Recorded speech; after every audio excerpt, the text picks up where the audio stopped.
A Dear Anemone is a fascinating story to me, something that I find rather interesting. It reminds me of early 2000s horror island manga, mixed with the art style of something akin to My Hero Academia. Narratively, it's very similar to the newer Hell's Paradise, just not as fleshed out currently, and that is just due to time. This is a story within Weekly Shonen Jump, so naturally you expect battle action manga, but for the first time in what seemingly is quite a long time, we have a horror manga, something that is within its own lane currently and has no real competition right beside it. So for now, it is the only one of its kind. So for now, if it does survive the axe or cancellation wave, you could probably expect a lot of other horror-esque manga to follow suit.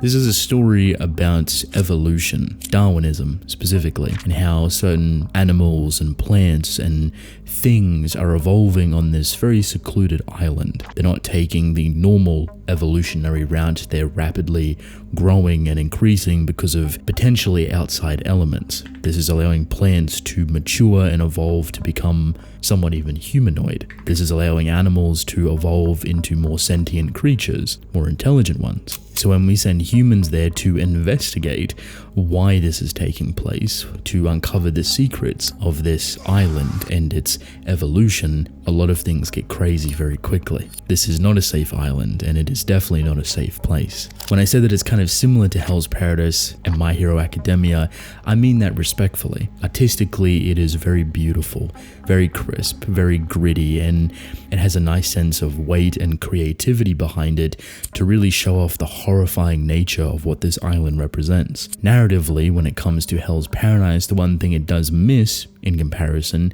is its more religious context and undertones, which I'm perfectly fine with because we're sticking with Darwinism, which is more natural in a sense. But in a way, if you're dealing with an isolated event like this, a lot of things can come in and change that tone very quickly. I'm very interested to see what this story does, how it wants to evolve further, and I like the little duality companionship between the JoJo-like stand anemone who's attached to the main character's body. It has a long journey ahead of it, and hopefully it can survive. Astro Baby is by an author that I really appreciate. They done Soloist in a Cage, so when I heard about their new story, I was already interested. This author has a great understanding of building worlds, building beautiful, struggled characters, and having them go through very difficult, turbulent timelines. Because this is like an alien, parasitic type manga, I was very quickly reminded of the feeling I got when reading Parasite. I think there might be a lot of light inspiration there, but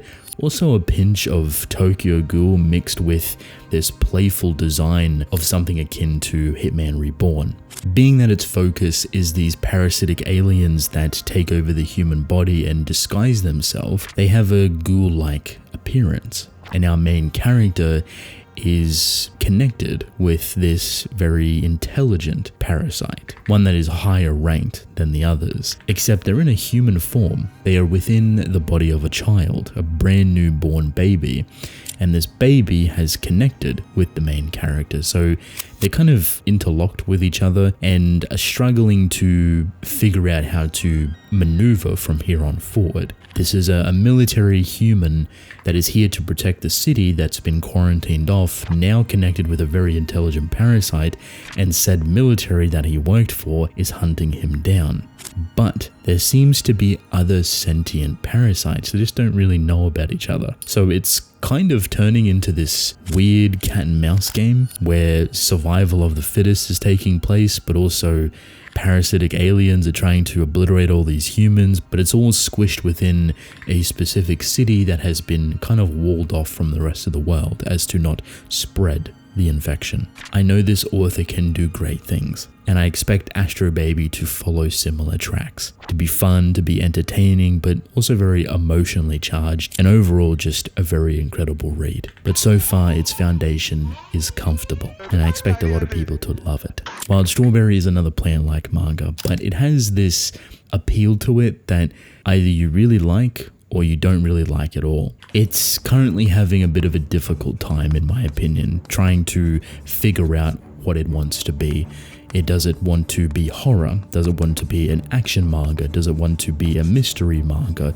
There's so many different elements that it's pushing forward and promoting, but never really committing to something, even though it is incredibly early within its story. I will say it does have a familiar concept with the main character, and the plant sibling that they're connected with is pretty much identical to Denji and Pochita. Not revolutionary or rare by any means, that design, but it does remind me very heavily of it, and it seems kind of inspired. Different to Dear Anemone, however, Wild Strawberry takes place in a Japan that is completely overrun by these sentient plants. Our main character is put into a team that is tasked with pruning these plants, trying to get him to a certain place so he can try to get his sister back, who was infected by a plant. He was killed, she saved his life while transforming into this plant, and they merge together.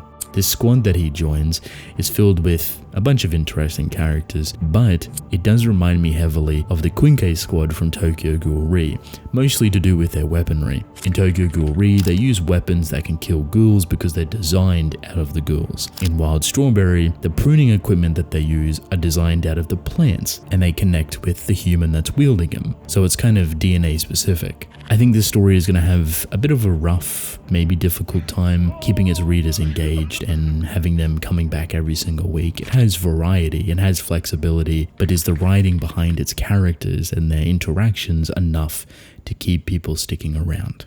Kagurabachi is already highly well known, but I still want to give it its own kind of recommendation video, even though I've made something separate for it already. Kagurabachi is one of the newest, hottest manga on the block, and something that was originally memed. It was made fun of, it was playing into this idea of a pretty basic story, and at the beginning it definitely was that, but I think over the first 20 to 30 odd chapters that it has now, it's really shown its true colors. It's hit its stride, so to speak. What it has managed to show is something I don't think anyone was really expecting. There's only so much enjoyment that you can get from a pretty basic sword story, but where Kagurabachi shined is within its villains. The first character that you get that is the opposing force to our main is someone so incredibly memorable, almost similar to Mahito in Presence from Jujutsu Kaisen, using this as a vessel to increase popularity and have this really cool dynamic and show off between the main character and the villain, having their ideals tested, their beliefs changed and conflicted, and trying to understand how these swords work throughout different people was incredibly fascinating and entertaining. It has good action, has good characters, and I think it can become something very successful given the author gets comfortable within his world, within his characters, and continues to write solid events. They're very new to the industry, so it must be very nerve-wracking, but I think they have something very special on their hands, and I truly believe that we have seen bits and pieces of that specialty. You're looking at something that can be honed into incredibly high heights and super fun funs. Ruri Dragon I have to put here. It is an older manga, but for reasons a little bit different. See, it only has a handful of chapters, and when this story first came out, it was incredibly popular. A lot of people were very happy with it, very excited for it, and I'll explain why within a moment. Unfortunately, the author went through some health issues and had to kind of abandon the story as to care for themselves and go to hospital and try to recover. It took a lot longer than you would expect, and I'm surprised that Weekly Shonen Jump actually kept the story around for so long. And I think that's a pretty respectful thing for a company or a magazine that is so quick and gung-ho to completely cancel and axe certain stories before they actually get to something that they want to write. They kept Ruri Dragon around for a long time. This author has returned, and picking up where they left off, nothing has really changed. Their art is just as good, their story is just as good, their character writing and dialogue is absolutely perfect and superb, and I couldn't be more happier for them. Their story is getting moved out of Weekly Shonen Jump and heading over to Jump Plus, where they'll be able to publish it bi-weekly, which is great for the recovery and health of authors. I feel like this story deserves a lot of support, and I want to support it because I genuinely enjoy it. It's a slice of life, it's a coming of age story, it's very young and innocent, short, but surprisingly very in-depth. It has a ton of creative and gorgeous writing behind it that is, for me, perfectly perceived within its dialogue. It feels engaging, it feels creative without being over the top, it just feels refreshing. A very simple, innocent story about a young girl coming of age, with dragon-like abilities alongside. When you have dialogue and writing that backs up the struggles of all of this. It's not that it's a depressing manga, it just knows how to engage incredibly well with the audience that is reading it. I wish it all the best, and I think it has an incredibly bright future ahead of it. Welcome to the end of the video. If you've made it this far, thank you. I appreciate it. Leave a like and subscribe, that'd be nice. Also, check out some of these videos here. The more you watch, the more YouTube recommends me and it supports me, and I appreciate that. And you'll probably enjoy the video. Let me know how you feel about any of these new stories if you're reading them. And with that, I will see you all later.